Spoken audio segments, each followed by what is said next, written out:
నూలు దండ నా మెడలో వేస్తూ వాళ్ళ సమస్యల మాలను నీ మెడలో వేస్తా ఉన్నాను, నువ్వు తప్పకుండా పరిష్కరించాలి అని చెప్పి ఆయన నా మెడలో ఆ దండ వేయడం జరిగింది. ఆ దండ వేసేటప్పుడు కూడా నేను చూశాను ఎన్ని కలర్లు ఉన్నాయి అని అంటే 2 కలర్లు దండక ఉన్నాయి, 3వ కలరు తెల్ల కలరు కింద వేలాడబెట్టున్నది. ఎందుకంటే 2 కలర్లు వేస్తే అది బీజేపీ జెండా అవుతుంది అనేటువంటి ఆలోచనతోటి నేను వేయించుకోవద్దు అనుకున్నా. అక్క మీరు వద్దంటారని కింద తెల్లది కూడా నేను అటాచ్ చేశానని చెప్పి వేయడం జరిగింది.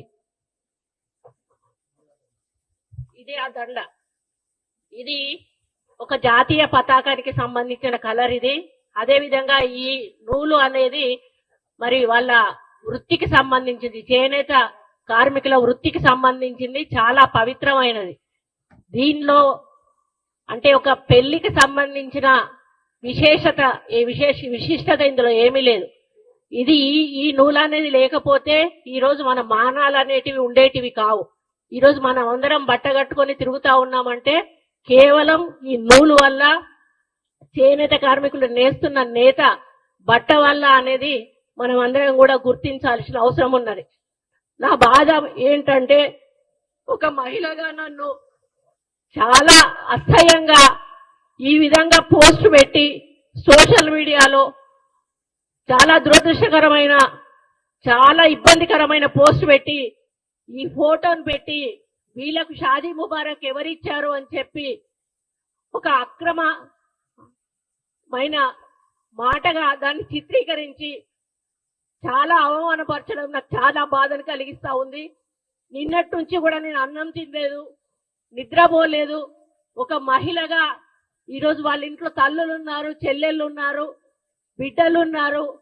టీఆర్ఎస్ వాళ్ళందరూ కూడా ఈరోజు కొంత గ్యాంగ్ ను ఏర్పాటు చేసుకొని ఈరోజు వాళ్ళ అధికారం పోయిన పిచ్చిలో ఏం చేస్తున్నారో అర్థం కాకుండా ఒకసారి సీతక్క మీద ట్రోలింగ్ చేశారు, ఒక గిరిజన మహిళను పెట్టుకొని పొన్నం ప్రభాకర్ తోటి, ఇంకోసారి మేయర్ విజయలక్ష్మి గారిని ట్రోల్ చేశారు అక్కడ బోనాల పండుగ దగ్గర. ఈరోజు ఒక దండ, ఒక అన్న సమస్యలు చెప్పి ఒక చెల్లికి అన్నకి రాఖీ కడుతుంది చెల్లె.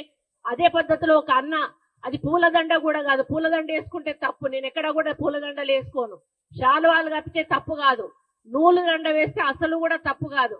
దాన్ని ఈ విధంగా చిత్రీకరించి మానసికంగా నిన్నటి నుంచి నేను ఆవేదనతో ఉన్నాను.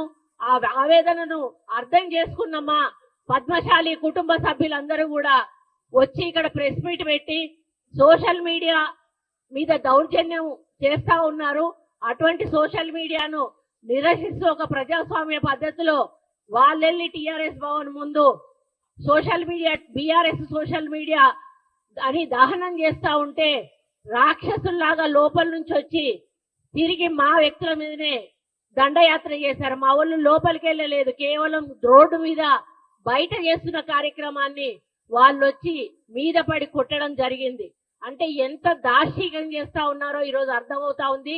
దీని వెనకాల ఎటువంటి వ్యక్తులు ఉన్నారో మీ అందరికీ కూడా తెలుసు.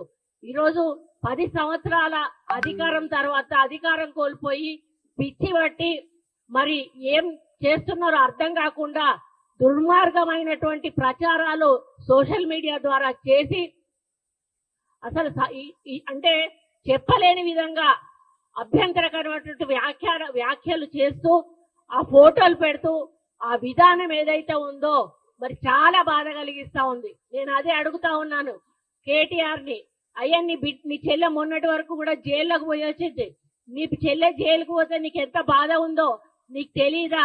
నేను ఆడదాన్ని, మరి నా మీద ఈ విధంగా అసభ్య ప్రచారం చేస్తే మరి ఏ విధంగా బాధపడతానో నీకు అర్థం కాలేదా?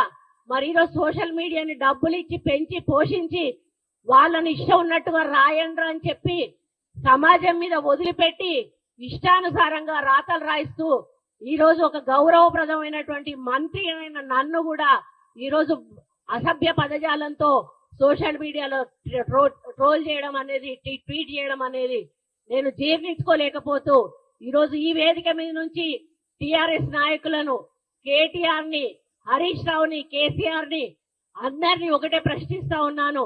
మీ ఇంట్లో ఆడవాళ్ళు ఉన్నారు, ఇదే పద్ధతిలో మీ ఇంటి ఆడవాళ్ళ మీద ట్రోల్ చేస్తే ఏ విధంగా ఉంటుందో ఒక్కసారి ఆలోచించాల్సిన అవసరం ఉన్నది. మీరు 10 సంవత్సరాలు మంత్రులుగా ఉన్నారు, అధికారంలో ఉన్నారు. మహిళలకు గౌరవం ఇవ్వాల్సిన అవసరం మీకున్నది. మహిళలకు ఉచిత బస్సు పెడితే అంటాడు కేటీఆర్, డిస్కో డాన్స్ చేసుకోవడానికి మహిళలకు ఉచిత బస్సులు పెట్టిందా అని అంటాడు. ఒక ఆమె నాకు 3 బిడ్డలు, అయ్యా నాకు సహాయం చేయండి అంటే, నువ్వెవరి కోసం కన్నావు బిడ్డలను? సమాజం కోసం కన్నావా, నా కోసం కన్నావా అనేటువంటి మాట కేటీఆర్ మాట్లాడతాడు. అంటే వాళ్ళకు మహిళలు అంటే చాలా చులకన.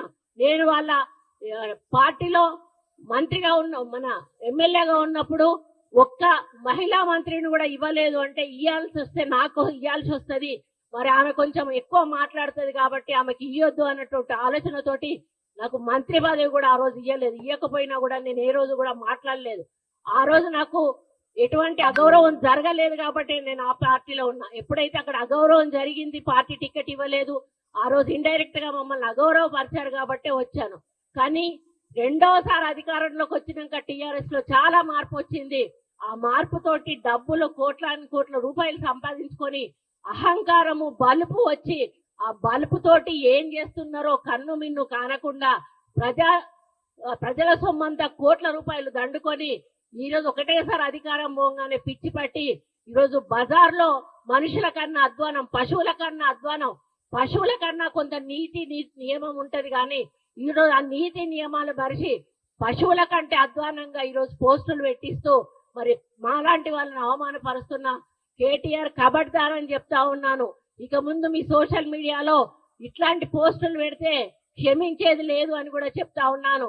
మా కార్యకర్తలను కొట్టినందుకు మూల్యం కూడా చెల్లించుకోవాల్సిన అవసరం ఏర్పడుతుందని కూడా చెప్తా ఉన్నాను. నాలాంటి ఆడబిడ్డ శాపం తప్పకుండా తగులుతుంది. నా జీవితంలో ఈ రోజు వరకు నాకు ఒక చిన్న మచ్చ కూడా నా రాజకీయ జీవితంలో లేదు. నేనంటే ప్రతి పార్టీలోని నాయకులు కూడా నన్ను గౌరవిస్తారు. అక్క అని నోటి నిండా పిలిచి నాతో మాట్లాడతారు. ఈరోజు ఆంధ్ర రాష్ట్రానికి వెళ్తే నన్ను అందరూ అక్క అని పిలుస్తారు, నా భర్తను అందరూ కూడా బావ అని పిలుస్తారు.